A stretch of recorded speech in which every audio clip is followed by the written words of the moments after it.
Hello, my name is Justin the Clue, and I'm here today with Will Sloan. And you're listening to the Important Cinema Club Hot Edition. Oh, man. Here in Toronto, we've been suffering from a really bad heat wave. Temperatures of 35 degrees Celsius. Folks, a man's not supposed to be out there in weather like this. A man's supposed to be at home, putting his feet in a bucket of ice water. Or a room with the windows closed, no air conditioning, just sweating as we talk about Westerns. Or specifically about director Budd Boetticher. Budd Boetticher is one of those directors who's been on my list of things to check out for a long time because he's in my favorite category of director, people who the French critics in the 1950s and 60s loved. Oh man, do they love him. Like, woo! And specifically, like, studio filmmakers who made B-movies and who were not particularly heralded in their home country, but who the French critics discovered. And so Budd Boetticher also had the perfect string of movies for those French critics to just glom onto, which is he made a series with Randolph Scott and the same screenwriter, Burt Kennedy, and the same producer, Harry Joe Brown, and they were known as the Renown cycle. Renown cycle? I think Renown cycle. Renown cycle, because it was like half Randolph Scott, half Brown. And these Westerns were 70 to like 78 minutes, very compact. Oftentimes, they would use very similar stories, almost as if Boetticher and his screenwriter and star were trying to, like, get the perfect example of what they were trying to do. There were 7 of these films made between 1956 and 1960. Most of them were made for Paramount.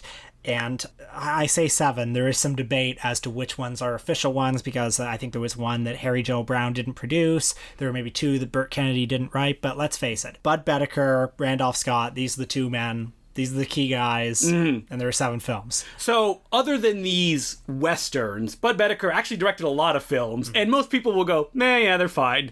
He worked in Poverty Row for a long time. He made amazingly titled films like The Killer Shark, starring Roddy McDowall. He made several films with Roddy McDowall at my favorite studio ever, Monogram Pictures. And Roddy McDowall in that place where, like, he's going from a kid star to a kind of washed up, more adult star, and he stopped down in Poverty Row during the journey. Budd Boetticher and Randolph Scott, director and actor, are 2 people who both were journeymen for most of their careers before, at this specific time and place, in this specific combination of people, for just a couple of years, became great. Or at least close to great. I'm coming from a position that, like, I haven't watched all of Boetticher's earlier films. Like, I'm sure some Boetticher heads out there will come at me and be like, why, Escape from the Fog is a fantastic picture. And up until a week ago, I had never seen any Budd Boetticher films. So I'm coming at this a virgin to the territory. And Budd Boetticher actually came to my notice when I saw that a DVD box set was released years and years and years ago. And on this DVD box set, it's tricked out with, like, a feature-length documentary featuring Clint Eastwood, Martin Scorsese, Taylor Hackford, everyone's favorite director of Ray. So all of this, and the fact that he directed Westerns, the fact that they're B-movies, the fact that the French critics love him, got me very excited for him, and I also really didn't know what to expect. I think, first of all, I watched 5 of the Renown Westerns this week. I had a good time and I enjoyed myself.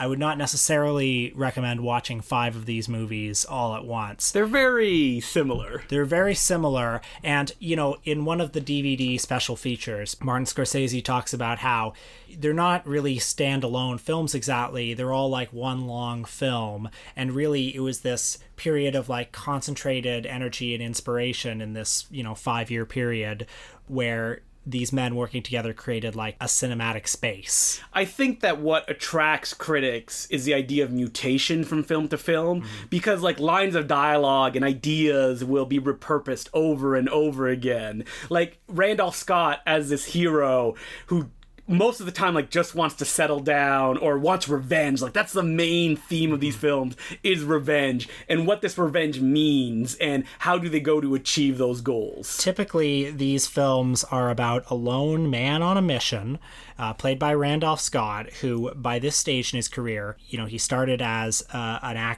character actor in Hollywood. He was in several of the Fred Astaire and Ginger Rogers movies. He made war movies, but in the 40s and 50s, he got a niche making Westerns. none of which are classics, but he just churned out Western after Western. And then in the 50s, as he got older, he worked with André de Toth. Another filmmaker that the French love. And he started to get a bit better. But then by the time he got to the Renown cycle, he was in his late 50s and early 60s. And it was in this period that he really came into his own. But before that, he was basically a journeyman actor. But he plays, a lone man on a mission. He's got hidden motivations. Usually there's something in his past that broke him. And typically, spoiler alert, it's his wife was murdered. Oftentimes, the story is about traveling from point A to point B. And you know that at point B, some big confrontation is going to happen. And, over the course of this journey, Randolph Scott will be traveling with several people with questionable motivations. There will often be a woman there who is his ostensible romantic interest, but they may or may not, probably will not consummate that romantic interest. And there's a villainous character who he plays this kind of complicated tango with, this psychological dance with. And so these villains are bad, but they're not all bad. And they'll have moments of sympathy or moments where they appear human. But don't worry, they'll still be taken out at the end in the way that they're expected to be. So, a typical example is Ride Lonesome, which I think many people consider like the ultimate example of the Budd Boetticher film. I think it probably is. In this one, Randolph Scott plays a bounty hunter who captures a wanted killer, played by James Best from The Killer Shrews. And while he's trying to take this killer, to wherever he's taking him to collect his reward, he's warned that the killer's brother, played by Lee Van Cleef, is not going to let him get to wherever he's going. He's going to shoot him on the way. Little do they know that Randolph Scott and Lee Van Cleef have a history together. Meanwhile, on the way there, Randolph Scott saves a pretty woman from some Native Americans. I should say that these movies are not racist. Yeah, so racist. And along the way, he's joined by two partners, one of whom is played by a young James Coburn. And a very young James Coburn. I think it's his first movie. Playing like the, shucks, sidekick role. And these two partners, their motivations are questionable. Maybe they want to take James Best for themselves. Well, one of them is known as a kind of villainous character who's done bad stuff in the past. And when he reveals that, if you bring James Best in, they could be granted amnesty. Oh, then things get a little bit more complicated. Not too complicated. But the movie is marked by, several psychological relationships between Randolph Scott and these two partners, by Randolph Scott and the woman. I'm sorry, I'm forgetting the actress's name. By Randolph Scott and Lee Van Cleef. Maybe we should talk a little bit about Randolph Scott as a screen presence. Man, in Ride Lonesome, it looks like he just burst out of a comic book page. Because he's wearing like this brown kind of like outfit that turns into like a triangle to make him look even more barrel-chested than he actually is. He looks like what you would draw if you were a kid and someone asked you to just sketch like what a Western hero would look like. He's one of those actors who is kind of dancing on the thin line between being really wooden and also like being just very subtle. I guess one of the things that's interesting about him is you can't quite tell, to what extent he's a great actor. Well, like these movies are perfect because it's like the end-ish of his career, so every character he plays has seen some shit, and like you as a viewer imbue the character with more motivation than the film actually gives you. Because the film, like, while there is like a lot of psychological kind of to and fro, they're very straight ahead and lean movies. Like, they're not event after event after event. Like, you just take these in and you can tell, they probably didn't spend that much money making them. Yeah, well, yeah. But Randolph Scott, like his face, I think, conveys a lot. Again, his face does nothing, and yet, I think it does enough. Like, he's charming. Well, he's like Gary Cooper, right? Where you could imagine being on the set with them, and it seems like he's not even there, but like blown up on a screen. There's something in his eyes, there's something in the way he uses his mouth, there's something in the way he modulates his voice that conveys like the deep hurt of these men. Well, as well as their complicated code of honor. He's a hero, right? And like when you watch the movie, he's a hero. But what Boetticher does in all these films is like you're not always sure what his motivations are. Like in Ride Lonesome, like a lot of the drama in the film could have been cleared up by Randolph Scott going, I'm doing this for this reason, and this is how it will end. But he just decides not to say that. It's like you said. Because a man doesn't say things like that. You know? Weird code of honor. And like all these films are defined by this, where like a villain will go, "You won't shoot me in the back, will you?" And like Randolph Scott won't shoot him in the back. Yeah. So like something needs to happen so the villain can still die in some way. Watching all these movies in such close proximity, they really started to blur together for me. Because again, so many of them have like the same story. And I found these movies being defined not so much by like their stories as by individual scenes. So The Tall T, for instance, this is the movie where Scott is on a stagecoach that's held up by a gang, including a young, fresh-faced Henry Silva. Yes, who is named something that we cannot say on this podcast. But the leader of the gang, who finds out that the woman on the stagecoach, Maureen O'Sullivan, is actually the daughter of a copper miner, a wealthy copper miner, and he, wants to cash in on this.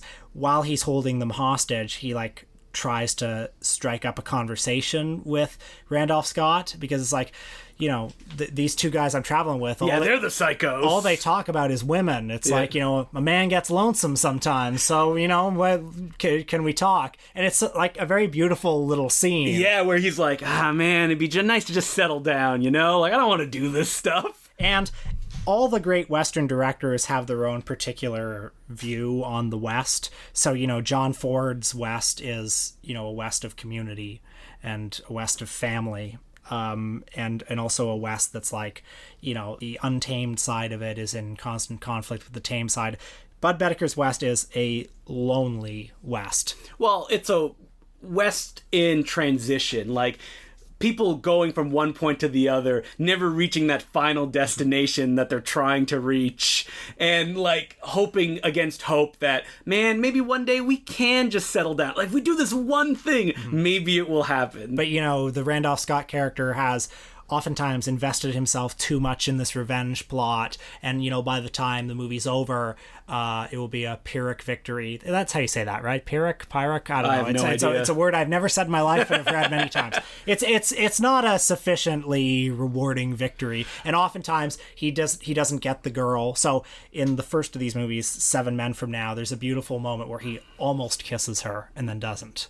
Well, like Ride Lonesome, the revenge is finished so quickly that as a viewer you go, wait, that's it? And you're like, yep, that is all that happened. That's right. And I think that like that's where the power of these movies come from, because these are films that they're on the cusp of like the spaghetti western, which would lead into the revisionist western. But Budd Boetticher, he's like at the beginning of that, kind of following Anthony Mann, but like kind of he's pushing in that direction. Emphasizing the loneliness of his West. Many of these movies are shot in CinemaScope, and normally in CinemaScope, it favors close-up shots, and normally the Academy ratio, 1.33 to 1, that's where you see the whole human body. Well, in a movie like Ride Lonesome, you see a lot of the human body, which means long shots with a whole lot of empty space surrounding them, as if to emphasize how isolated they are in these like beautiful landscapes. And I got a feeling that Boetticher was also shooting his movies in the way that John Ford used to shoot them, which is knowing that they were going to be taken away from him by the studio and cut without his opinion. And because of that, like something like Ride Lonesome is shot in a lot of very languid, like big wides with like the camera kind of dollying and moving from character to character as they're on horses in a way that makes it very difficult to cut to get things moving. Ride Lonesome, I think, is a stunningly beautiful movie, just visually, and like as a visual filmmaker, like his shots are so like masterfully composed. They're like geometric, he figures so many kind of creative ways to disperse these bodies in the space, and like the balance is unbelievable. Well, everybody that talks about him talks about like the Boetticher shot, which is that like tiny figure blasted on this giant landscape. Even though that I read an interview that Boetticher said, and he kind of like shit on John Ford, especially the man who shot Liberty Valance, which was weird, but he talked about Ford as a director who kind of like fetishizes landscapes and forgets people some of the time, which, I mean, doesn't really line up with the way that I think of John Ford. But when you look at Boetticher's films, it seems like he's doing that as well, but in his mind, he's underlining the loneliness of the person in this landscape. Like, it's beautiful, but like, look at this person in the middle of it, like isolated from all of it. I guess one of the more atypical ones is Decision at Sundown. Did you watch that one? I did. Yeah. Boetticher talked about in the interviews that he loves to make movies where the hero is wrong, and that's all that Decision at Sundown is about. This is actually one of my favorites of them, like maybe second after Ride Lonesome, and it carries like some of the same themes as the other ones, but it has like the presentation is slightly different because it's Randolph Scott rides into town and he interrupts a wedding because, you know, the groom he blames for his wife's death. But then over time, he finds out that actually it was a little more complicated than that. And that he's actually kind of in the wrong while he's in the wrong. And like the situation that he got himself into led to more misery than if he had just done nothing in the first place. And I mean, there's a parallel story in that film. Like the director and screenwriter are like, oh no, like it won't all be misery, where like the townspeople revolt against the corrupt sheriff and so and so. But that doesn't really have anything to do with Randolph Scott's story in the movie. Actually, one of the things I liked about the movie was that like this long shootout or this long standoff is happening in this town, but meanwhile like the town sort of goes on you know, with this happening in the background. Yeah, I love this one moment where a character goes, all right, I'm just gonna leave, I'm gonna go have supper, and then I'm gonna come back. And like, you can just stay here. And it's this idea of like, how do you make an action movie where you can't stage that much action? Well, you have this like suspense, like it's a spaghetti western idea of how you would do something like this, like elongated time, where something that usually happens really quickly, like a gunfight in a Boetticher film is like bang bang bang, boom, they've fallen over, they're dead. Like there's not any like very stylized crazy gun action. Yeah, the violence isn't like the main attraction. No, is it? It's really the build up and then the release, and oftentimes that release is very like, oh, that was it. But Boetticher, like, that's what he wants to impose on the audience. So what is the burning tree symbolic of? Are we going to get into this? Yeah. I mean, like, we haven't really done an episode on auteurism. I'd like to. Like, just the idea of what auteurism. Let's do an episode on the auteur theory. But you can see here, like, again, what people would be obsessed over, like, all right, what does this mean in this movie when it's echoed later on in this one? I mean, you know, Boetticher was one of those, like, craftsmen who he certainly enjoyed the attention and the praise, but like he was also like, you know, a very nose to the grindstone, like just keep workaday craftsman making movies, even though that like he kind of floundered after this cycle of movies. He made a couple pictures afterwards. He made a gangster film in the middle of them. The Fall of Legs Diamond, right? I didn't see it. Yeah, I didn't see it either. And afterwards, he just kind of like went all over the place. Well, it's incredible. Like the last of these movies, Comanche Station, I don't think he made another movie for 9 years after that. And then it was another Western. And then after that, it was only 2 other documentaries. You know, I saw an interview with him that's on the new Blu-ray set from the mid-'80s when he appeared at, I think, the BFI South Bank, talking about how, oh, yeah, next year I'm going to make an action picture in Spain. I guess it never happened. Yeah, he talked about that till the end of his life. Like, one of the things that obsessed him was bullfighting. Gross. Yeah, not a fan. Not a fan. And he actually made 2 pictures about bullfighting. One of them that was based on his own life, and another one that was like based on a friend of his. And that final picture that he wanted to make was like a variation of that bullfighting theme. But you can see, like, when someone's obsessed with bullfighting, you can see that extend into, like, the idea of manliness and honor, even though, like, bullfighting is just, you know, killing a defenseless animal. Yeah. And, like, the relationship between Randolph Scott and the villains in these movies is often, like, a bullfight. You know, there's a scene in 7 Men From Now. There's a scene in many of these movies, but in that one where it's, like, he has this very like cagey coded conversation halfway through with Lee Marvin, where Lee Marvin is sort of like taunting him like very covertly, and it's like it's the section in these movies where it's like almost like a State of the Union of what the conflict is. Like here are where the battle lines are, and here's you know, stated in a very cagey way, and this is where they're going to be fought for the rest of the movie. That said, I wish I didn't watch all of them back to back to back, basically, over the course of a week.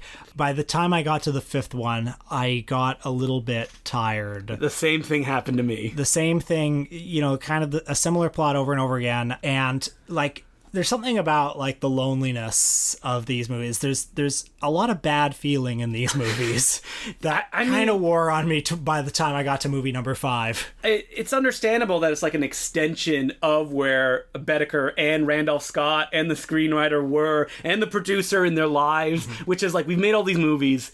nobody cares, like it pays the bills, but what's the point of this? Like there's a loneliness there. It's like, why do you continue to keep doing this job?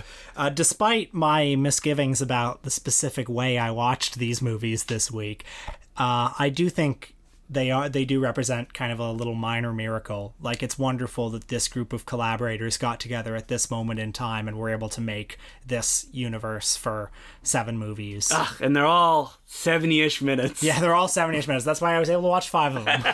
Just like, oh man, the brownies are so small, they could just eat so many of them. And then you get a stomachache. Exactly.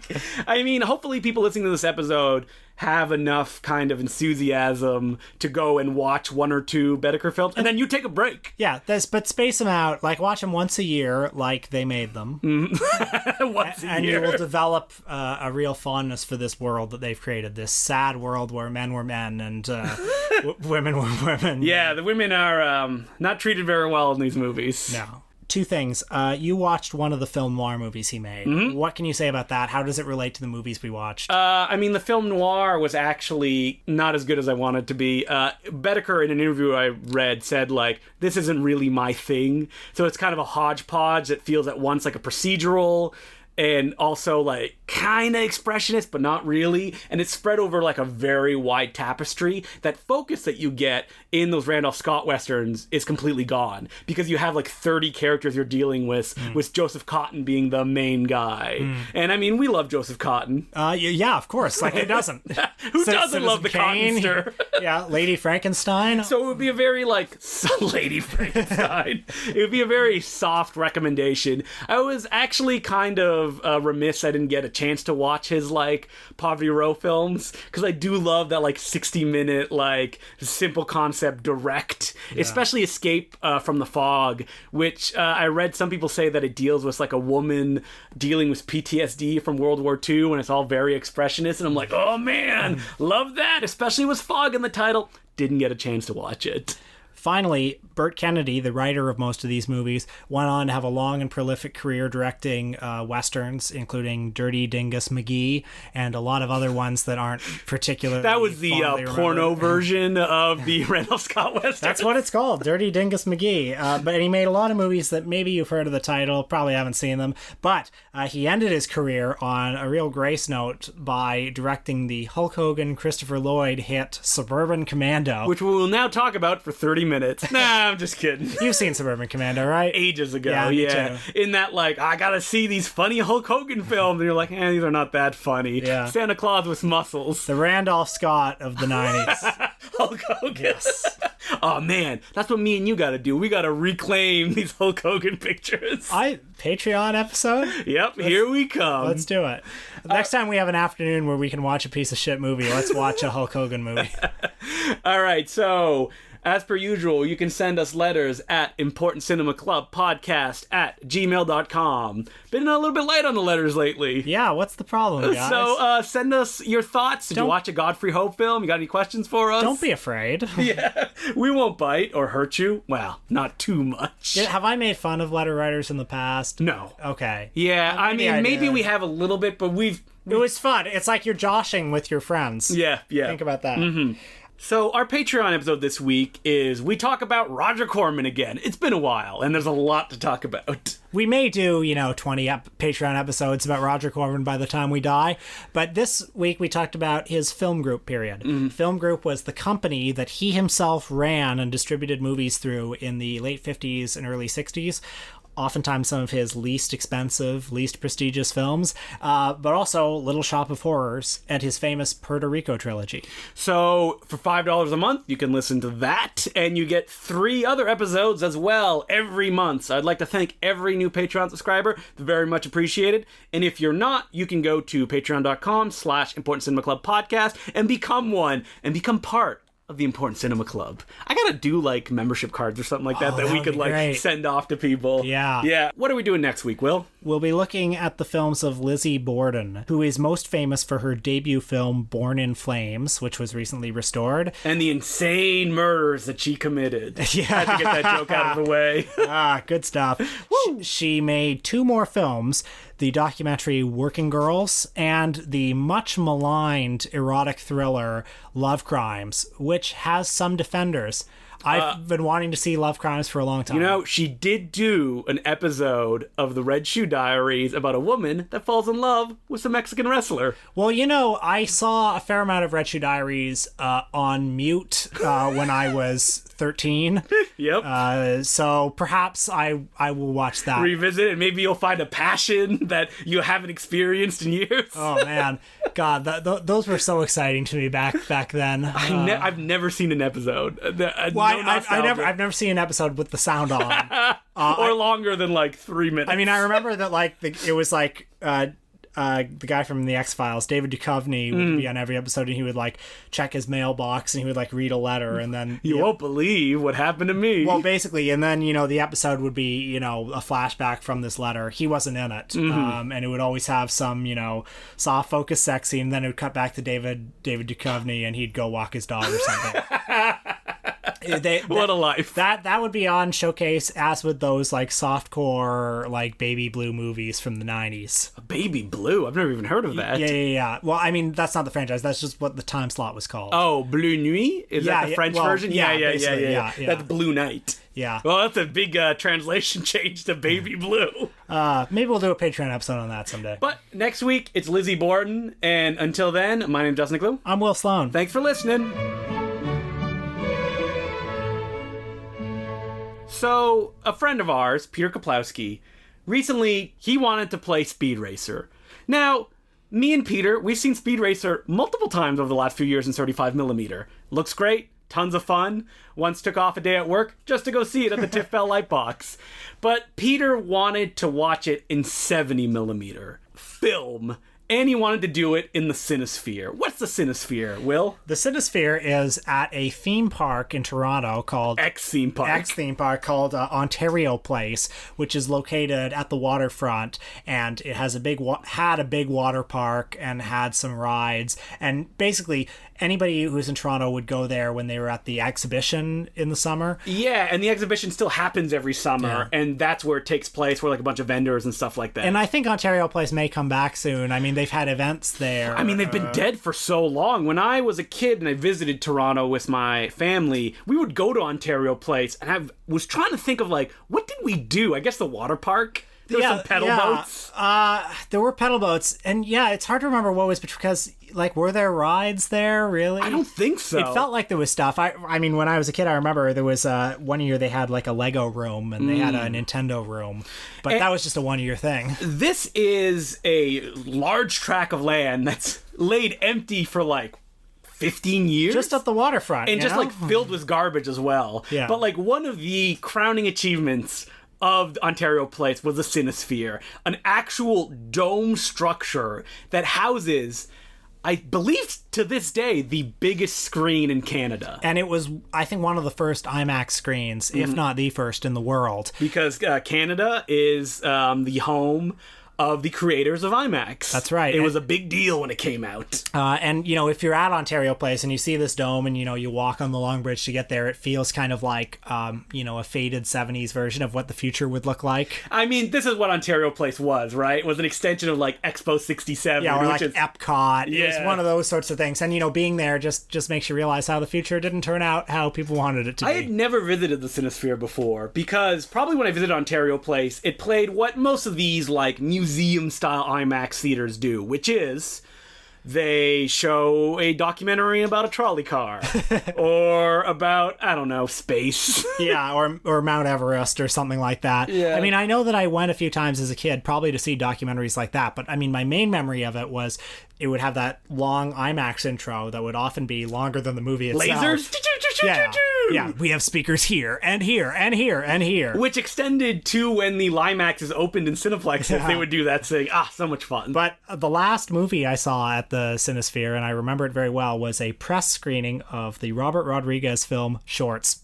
No. I swear to God. They used to do press screenings at the CINESPHERE? Well, it was the only one I ever went to at the CINESPHERE, and frankly, I think it was, like, really bad to put a press screening at the CINESPHERE, because it's not near any subway stop. You have to fucking walk a long way from the So streetcar. were you like, the shorts better be worth it? After Once Upon a Time in Mexico, he let me down, but I'm sure he's going to come right back. Also, Robert Rodriguez's Shorts, not a movie that benefits from being seen on the biggest screen in Canada. Yeah. It's a rather pedestrian-looking film.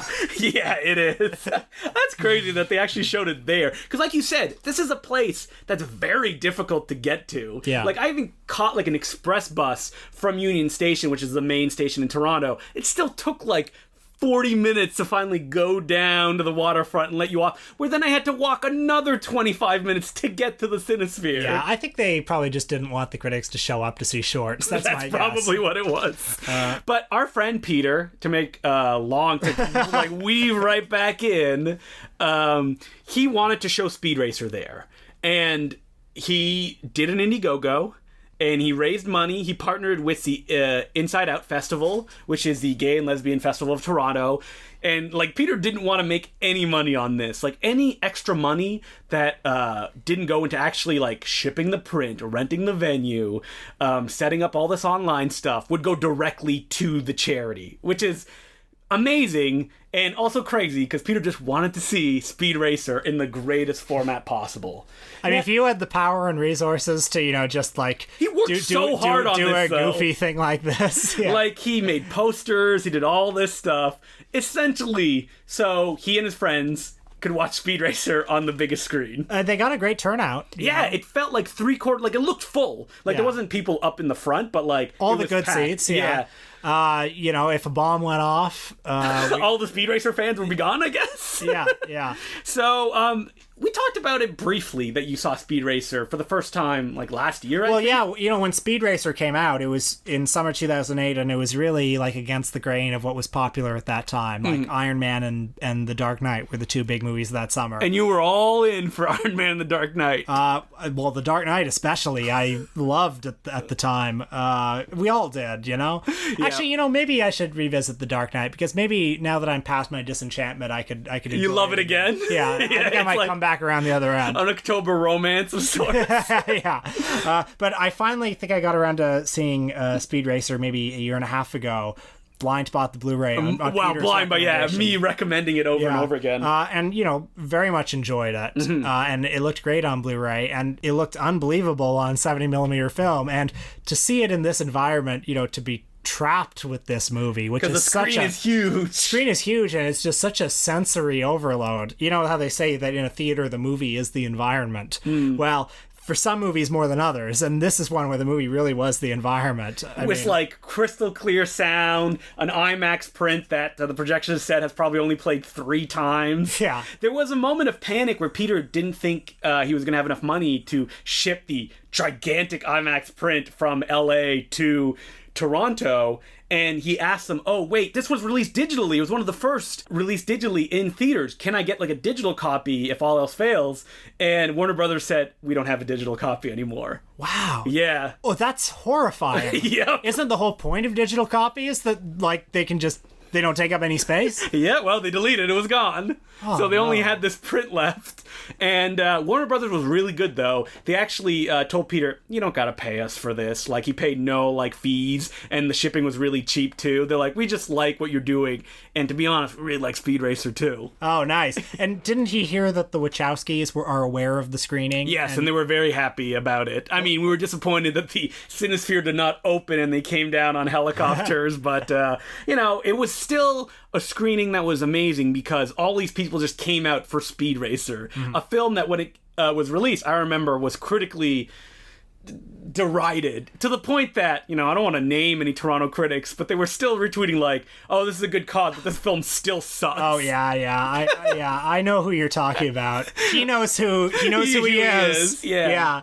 And I mean, is that just hard-headedness, or I mean, I can understand people that just don't like the movie. I mean, frankly, I can understand it too. Yeah. I mean, a common criticism of the film is that it is like sensory overload, and that the plot blah blah blah doesn't sustain it, blah blah blah. But I don't know, this is a movie where it's really all about kind of the style and the tone of it. But I also think that the reason that I probably love the movie the way that I do is linked to the fact that it is so nakedly, like, heartfelt. It's very sweet, yeah. Yeah, like, it's very sweet. And I mean, the whole film is just a metaphor that's laid out on the line of, like, being a creative person and doing the thing that you're passionate about. In a very cruel system that is, like, built against... And I know that's a hypocritical message to say, like, man, you gotta fight against the system in this $200 million blockbuster. But it's also, like, a film that, like, while it is saying that kind of stuff,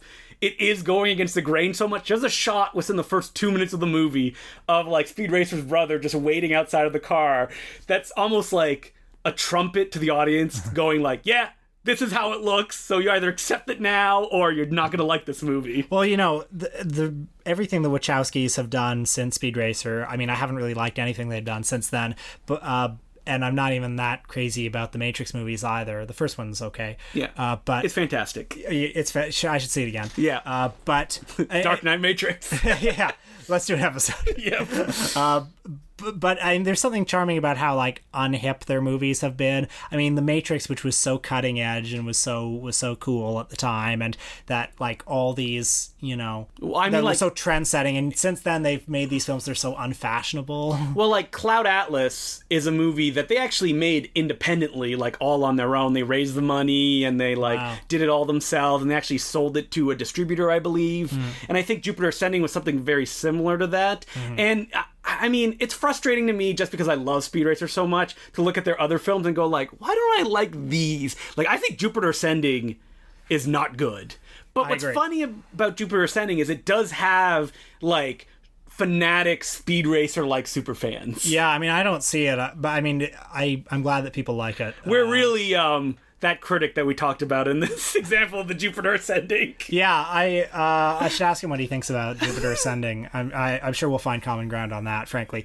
But I mean, I think Speed Racer is a more fully and coherently realized world than Jupiter Ascending is, which seems a little half-baked. Yeah, kind of across the line. You get, like, sleepy Chan Chan Tam Tam in there, and a message that seems to be like, oh, you're special and you're great, but you should just go back to your menial job afterwards and not do anything. You know, watching Speed Racer this time, like, for the first hour, I was totally into it, and then for about 30 minutes I was lagging, like, feeling exhausted, and then I came right back up for the last 30 minutes of it, because it's so, like... Well, it's a film that, like, people never really focus on the fact that structurally it is insane. Yes. Where it's like flashback within flashback. The first 25 minutes is just essentially the climax of another film that sums up all the stuff that you would have probably seen up till then. You know, Peter mentioned to me once an interesting idea. Imagine if Speed Racer had been a big hit and then Warner Brothers had given them Superman. Yeah, that would have been insane. Yeah. I mean, at one point, the Wachowskis were going to do, after The Matrix, a dark version of Plastic Man, the guy that stretches, and it was going to star Will Smith. Oh, wow. And I read the script. It was not good.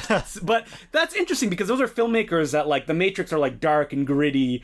And then when they tried to fight as much against that with stuff like Speed Racer, to an audience that is like, no thanks, except for crazy people like me, Peter, kind of will. Me, I like it a lot, and you know, our numbers are growing. Well, you want to share our Speed Racer tattoos? No, I don't have. I mean, I probably don't love it as much as you, but I mean, listen, you're gonna have to win over some of the moderates if you want to win the next election. So. Oh, is that the way that it goes? Exactly. No, I just want to turn the people who would hate the movie into lovers of it. That'll work, right?